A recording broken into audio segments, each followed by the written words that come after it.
अब बात करते हैं बेटा partners and there relation, section 22 से लेकर के 25 तक।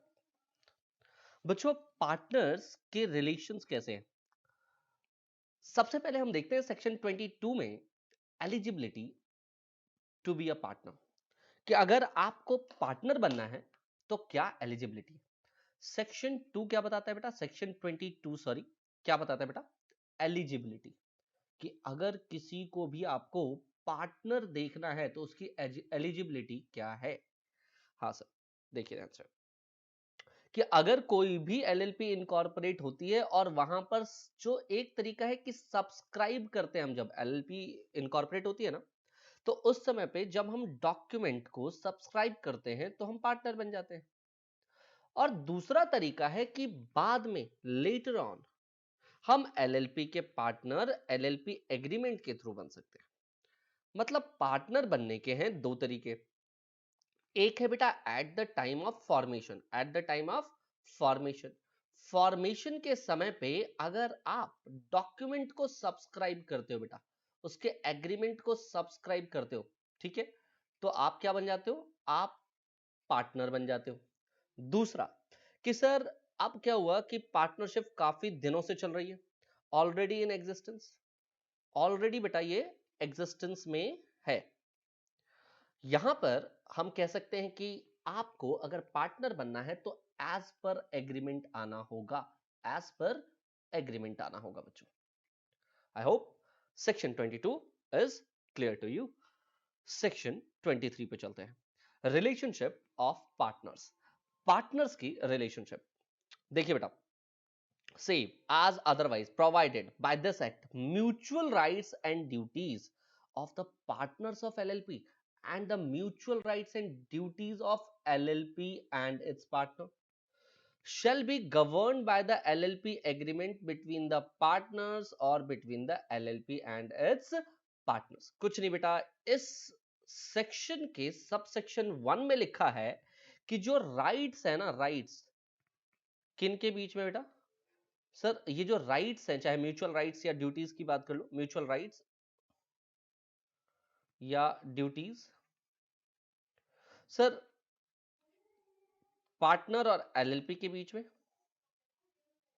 या फिर पार्टनर और एलएलपी के बीच में, या फिर पार्टनर एंड पार्टनर के बीच में, ये गवर्न कौन करेगा? सर ये गवर्न करेगा LLP agreement, govern by LLP agreement, govern by LLP agreement. चलो देखो जी, LLP agreement and any changes, हाँ जी, and any changes, the LLP agreement and any changes shall be filed to ROC, basically registrar. Sir LLP में कोई भी अगर change होगा या फिर इनिशियल, अगर हमारे पास देखिए बेटा जी एलएलपी एग्रीमेंट है हमारे पास, या इस एलएलपी एग्रीमेंट में कोई चेंज है, सो ये आपको रिपोर्ट करना पड़ेगा to whom, to the ROC. ये हमें रिपोर्ट करना पड़ेगा बेटा आरओसी को, विद द प्रिस्क्राइब फीस, जो कि प्रिस्क्राइब की होगी उस फीस के साथ। ठीक है, चलो सबसेक्शन 3, सेक्शन 23 का देखो, an agreement in writing made before the incorporation of LLP between the person who subscribe their names to the incorporation document, it may obligations on the LLP provide such agreement is ratified by all the partners after the incorporation of LLP। ध्यान से सुनिए बेटा, कि sir कोई agreement जो कि writing में किया गया है, ठीक है, before the incorporation of LLP, LLP के इनकॉर्पोरेशन से पहले, तो सर कैसा एग्रीमेंट होगा ये? सर पार्टनर्स के बीच में कोई एग्रीमेंट होगा, बिटवीन पार्टनर्स, पार्टनर्स के बीच में कोई एग्रीमेंट होगा, partners who subscribe their names to the incorporation of document में इंपोज ऑब्लिगेशन टू एलएलपी। ये जो पार्टनर्स ने इनकॉर्पोरेशन से पहले एग्रीमेंट किया है बेटा, ये एग्रीमेंट क्या हो सकता है? इस एग्रीमेंट की बात करें तो ये एग्रीमेंट एलएलपी अडॉप्ट कर सकती है, ये एग्रीमेंट एलएलपी अडॉप्ट कर सकती है। ठीक सर, बिल्कुल क्लियर है। और सेक्शन 23 का सबसेक्शन 4 क्या बोलता है? In accordance with the agreement as to any matter the mutual right and duties of the parties and the mutual rights and duties of LLP of the partner shall be deemed by the provision relating to the matter as are set out in the first schedule। और अगर sir कोई हमारे पास agreement नहीं है तो बेटा अगर LLP और पार्टनर के बीच में या पार्टनर और पार्टनर के बीच में किसी तरह के कोई इश्यूज है तो शेड्यूल 1 देखेंगे। आपको पता है अगर हमारे पास कोई एलएलपी एग्रीमेंट नहीं होता तो शेड्यूल 1 के एग्रीमेंट को हम अडॉप्ट करते हैं। सो सेक्शन 23 देखा आपने बेटा और सेक्शन 22 देख लिया। सर 23 एक बार दोबारा बता दो बेटा, जल्दी से रिवाइज कीजिए। Mutual rights and duty between the LLP और पार्टनर या पार्टनर एंड पार्टनर वो एलएलपी एग्रीमेंट के अंदर होगा। और बेटा अगर एलएलपी एग्रीमेंट में कोई भी चेंज होगा या इनिशियल एलएलपी को आपको रजिस्टर करना पड़ता है to the ROC with the prescribed fees.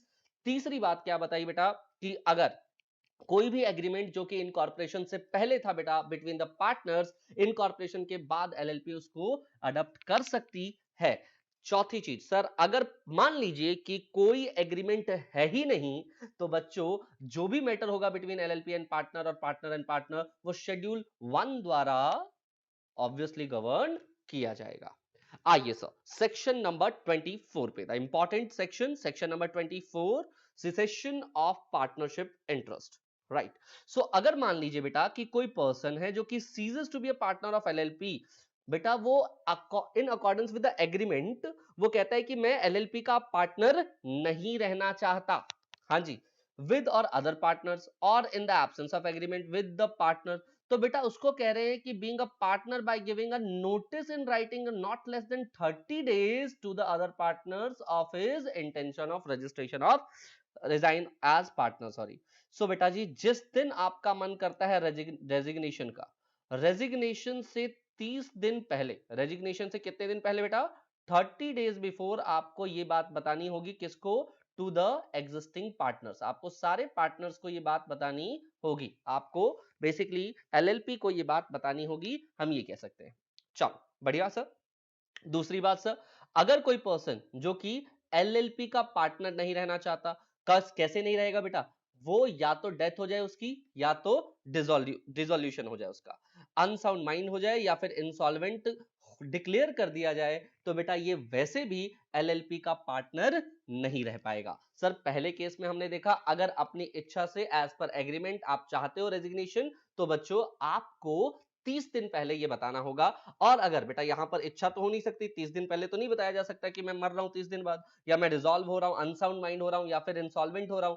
सो इस केस के अंदर बेटा जिस समय ये होगा उसी समय से सीजेस टू बी पार्टनर। चलो सर सबसेक्शन 3 पे आ जाते हैं।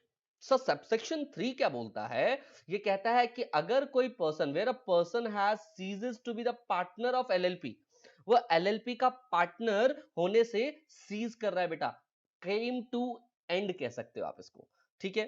तो वो कह रहे हैं the former partner is to be regarded as still being a partner, उसको तब तक पार्टनर बोला जाएगा एलएलपी का जब तक, दो बातें सुनिएगा, द पर्सन हैज नोटिस, वो नोटिस ना दे दे किसको, at the former partner has ceases to be a partner of the LLP.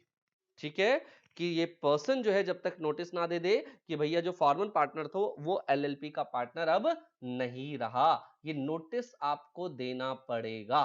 दूसरी बात, notice that the former partner has ceases to be a partner of LLP has been delivered to the registrar। इसी notice को बेटा आपको registrar को deliver करना है। चलो ये भी बात क्लियर हो गई sir. The secession of the partner from the LLP does not by itself discharge the partner from any obligation to the LLP or other partner or any other person which he incurred while being a partner। देखो sir बेटा ये जो cessation है ना partner होने का LLP से, ये does not by itself discharge, अपने आप ही डिस्चार्ज नहीं होगा, ठीक है, किसी भी ऑब्लिगेशन से। तो कैसे होगा सर, तो कैसे होगा बेटा, वाइल बीइंग अ पार्टनर। देखो एक चीज समझो, जैसे मान लो कि एक व्यक्ति है जो कि अप्रैल महीने में तो पार्टनर था, ही वाज पार्टनर, और मई महीने में बेटा उसने क्या कर दिया, मई में 30 को कह दिया कि मैं आगे जून जुलाई ऑनवर्ड्स कभी भी क्या नहीं रहूंगा, पार्टनर नहीं रहूंगा। तो एटलीस्ट अप्रैल और मई के लिए तो वो पार्टनर था ना, तो तो अप्रैल और मई में जो भी लॉसेस हुए हैं या बाद में इन चीजों का पता लगता है तो बेटा ये इन लॉसेस के लिए भी लाइबल हो जाएगा। ठीक है, बिल्कुल ठीक है सर।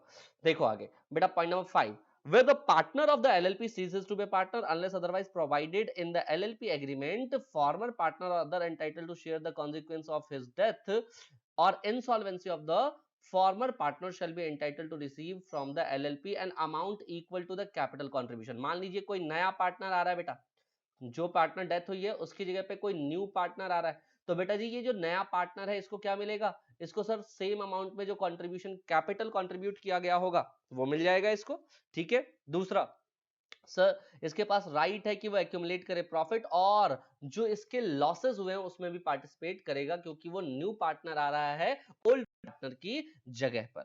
ठीक है सर, अ फॉर्मर पार्टनर और a person entitled to share his consequences of the death or insolvency of the former partner shall not have any right to infer in the management of LLP। ये बेटा management में participate नहीं करेगा, ये management में participate नहीं करेगा। आओ सेक्शन 25 सुन लीजिए sir, registration of change in partners. अब सुनिए बेटा, हर partner shall inform the LLP, अगर कोई भी नाम और एड्रेस के अंदर चेंज हो रहा है बेटा तो आपको एलएलपी को बताना पड़ेगा। मान लीजिए आपने अपना नाम बदल लिया, पॉसिबल है, बिल्कुल पॉसिबल है। कितने दिनों में बताना पड़ेगा बेटा, अगर आप नेम में चेंज कर रहे हो या फिर बेटा आप एड्रेस में चेंज कर रहे हो तो कितने दिनों में बताना पड़ेगा बेटा, 15 डेज में। किसको बताना है बेटा, एलएलपी को बताना है। ठीक है, और अब एलएलपी की ड्यूटी है कि एलएलपी क्या करेगी, जो partner become ceases to be partner, जो पार्टनर अब पार्टनर नहीं रहा उसके लिए एक नोटिस फाइल करेगी with the registrar within 30 days from the date of becoming the ceases to be the partner। अब देखो बेटा, मान लो कि एलएलपी में कोई पार्टनर नहीं रहा तो इसके लीव करने के 30 दिन के अंदर अंदर बेटा, इसके लीव करने के 30 डेज के अंदर अंदर आरओसी को आपको बताना होगा बेटा, आरओसी को आपको बताना होगा। ठीक है, चल notice filed with the registrar in subsection 2, subsection 2 में जो नोटिस गया है बेटा शैल बी, उसमें बेटा जो फीस लगेगी वो जाना चाहिए, डेजिग्नेटेड पार्टनर के सिग्नेचर होने चाहिए बेटा। इसके अलावा it relates to the incoming partner, तो बेटा उसकी स्टेटमेंट लगेगी, जो पार्टनर बनने जा रहा है उसके साइन भी होंगे बेटा ऑथेंटिकेशन के लिए। ठीक सर, बिल्कुल क्लियर है सर। आगे सुनिए बेटा, आगे सुनिए, if any partner contravenes the provision of subsection 1, subsection 1 से related अगर कोई भी provision आप बेटा यहां पढ़ रहा हूं मैं 5th पॉइंट, देखिए सबसेक्शन 1 से रिलेटेड कोई भी प्रोविजन, मतलब क्या कि अगर आप पार्टनर हो और एलएलपी को नहीं बता रहे हो कि आपने नेम और एड्रेस चेंज किया है तो बच्चों आपको कम से कम 2000 से लेकर के 25,000 तक का जो है फाइन लग जाएगा। दूसरा सुनिएगा बेटा, अगर सबसेक्शन 2 में कोई चेंज है बेटा, सबसेक्शन 2 की जो कॉन्ट्रावेंशन है वो अगर मान लो एलएलपी जो है आगे नहीं बता रहा है कि कौन सा पार्टनर अब पार्टनर नहीं रहा, हाँ जी समझ रहे हैं, या फिर पार्टनर के नेम और एड्रेस में जो चेंज हुआ है वो 30 दिन में अगर नहीं बता पा रहा है, इन सच केस एलएलपी के ऊपर भी फाइन लगेगा जो कि 2000 से लेकर के 25,000 तक का होगा सर। ठीक है, अब सुनिए आगे, if any person who ceases to be a partner of LLP में himself file the registrar, वो registrar को क्या करेगा, फाइल करेगा the notice referred to in subsection 3, subsection 3 में अगर मान लो कि खुद कोई व्यक्ति जो है वो पार्टनर नहीं रहा तो बेटा वो खुद क्या करेगा बेटा, वो खुद भी रजिस्ट्रार को बताएगा कि मैं अब इस एलएलपी के अंदर पार्टनर नहीं रहा हूं। ठीक है, however where no confirmation is given by the LLP within 15 days the registrar shall register the notice made by the person ceasing to be the partner। I hope आपको ये सेक्शन समझ में आ गए होंगे, मैं एक बार बहुत क्विक रिवाइज आपको करा देता हूं। सर सेक्शन 22, अगर आप पार्टनर है तो at the time of incorporation आपके डॉक्यूमेंट में सब्सक्राइब जो किया होगा तब आप पार्टनर बने होंगे, या फिर आप बेटा यहां पार्टनर बन सकते हैं कब, जब एलएलपी ऑलरेडी एग्जिस्टेंस में है तो एज पर एग्रीमेंट आप पार्टनर बन सकते हैं। सेक्शन 22 दो तरीके से पार्टनर की बात करता है। सेक्शन 23 क्या कहता है कि रिलेशंस कैसे होंगे, तो बेटा म्यूचुअल राइट्स एंड ड्यूटीज की बात करें between the partnership and LLP, और पार्टनरशिप एंड पार्टनरशिप ये एलएलपी एग्रीमेंट के अंदर लिखा हुआ होगा। ठीक है सर, दूसरी बात सुनिएगा, सर अगर पार्टनर्स एग्रीमेंट करके बैठे हुए हैं before the incorporation of LLP, before the incorporation of LLP, in such case LLP बेटा उसको कंसिडर कर सकती है। तीसरी बात सुनिएगा सर, तीसरी बात क्या थी सर, थर्ड पॉइंट में मैंने कहा था कि मान लीजिए कि यहाँ पर एलएलपी का एग्रीमेंट हो रहा है या फिर एलएलपी के एग्रीमेंट में कोई चेंज हो रहा है, तो उसको आपको रिपोर्ट करना पड़ेगा टू द आरओसी, वो आपको आरओसी को बेटा बताना पड़ेगा। ठीक है सर, बिल्कुल। और चौथा पॉइंट क्या था बेटा, फोर्थ पॉइंट में अगर आपके पास कोई भी एग्रीमेंट नहीं है तो शेड्यूल 1 को आप रेफर करेंगे। Section 24 the most important section, इसमें क्या डिस्कशन हुआ बेटा, एक बार देखिए जरा। एक पर्सन जो कि अब एलएलपी में नहीं रहा, वो क्या करेगा बेटा, वो 30 दिन के अंदर अंदर जो है वो किसको बताएगा, वो बेसिकली पहले तो बताएगा एलएलपी को रिपोर्ट करना है। फिर बेटा a person ceases to be the partner of LLP, तो डेथ और डिसोल्यूशन की वजह से, अनसाउंड माइंड की वजह से, इंसॉल्वेंट की वजह से हो सकता है बेटा। ठीक है, उसके बाद सर तीसरी चीज हमने देखी थी कि एलएलपी में एक व्यक्ति तब तक वहां पर पार्टनर रहेगा जब तक कि वो नोटिस नहीं दे देता या फिर आरओसी को नोटिस नहीं पहुंचा दिया जाता। और फोर्थ पॉइंट क्या देखा था बेटा हमने, कि एक पार्टनर जो है वो अपने आप को डिस्चार्ज नहीं कर सकता फॉर्मर एक्ट के लिए, पहले जब वो पार्टनर था उस समय के लिए वो अपने आप को डिस्चार्ज नहीं कर सकता बेटा। फिफ्थ पॉइंट क्या देखा, ceases to be a partner the LLP agreement, LLP agreement के अकॉर्डिंग जो है अगर कोई व्यक्ति इंसॉल्वेंट वगैरह हो जाता है तो वो पार्टनर नहीं रहता, और एक नया पार्टनर जो आ रहा है उसको इक्वल अमाउंट में कैपिटल दे दिया जाएगा और जो प्रॉफिट है उसमें हिस्सा दे दिया जाएगा, या लॉसेस का हिस्सा भी उसको बियर करना पड़ेगा बेटा। ठीक है, चलो सर ये बातें क्लियर हुई। उसके बाद हम लोगों ने देखा है सेक्शन 24, सेक्शन 24 में हमने देखा कि सर हर पार्टनर जो कि एलएलपी से एलएलपी बेसिकली अपना नाम और एड्रेस अगर उसका चेंज होता है तो एलएलपी को उसको 15 दिन के अंदर बताना होता है। एलएलपी इसको रिपोर्ट करती है बेटा 30 दिन के अंदर टू द रजिस्ट्रार को। नोटिस जो कि सब सेक्शन 2 में जाएगा बेटा, कह रहे हैं उसको फीस के साथ जाएगा और डेजिग्नेटेड पार्टनर जो है उसके ऊपर साइन करेगा। अगर कोई नया पार्टनर है तो उसका भी बेटा साइन इसके ऊपर होंगे, ऑथेंटिकेशन होंगे। अगर आप सेक्शन 2 को अबलाइज नहीं करते हो तो बेटा आपको 2000 से लेकर के 25,000 तक एलएलपी को फाइन होगा।